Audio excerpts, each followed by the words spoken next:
Hello guys! Mayroon tayong hidban-hidban yun sa ulo. Mag-skincare po tayo ngayon guys. Yung gamit ko, Skin Reborn. In-order ko po siya online. 288 lang po siya. Pero pag bumili ka dito sa mga mall is, ano po siya, mga 300 na. Sa Shopee po ako nag-order niyan. Guys, legit naman yung mga review doon. Meron po siyang day cream at saka night cream. Maganda po yung kanya guys, effect. 2 days pa lang nag-peel off na siya guys. Ayan. Diba? Pag pinabayaan ko kasi yung face guys, daming tumutubo na mga acne, whiteheads, tapos dito sa under eye ko.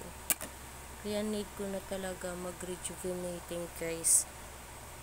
Maganda po yung effect niya guys. Kuha lang tayo ng cotton, tsaka ilagay-lagay dito guys. Tapos yung night cream.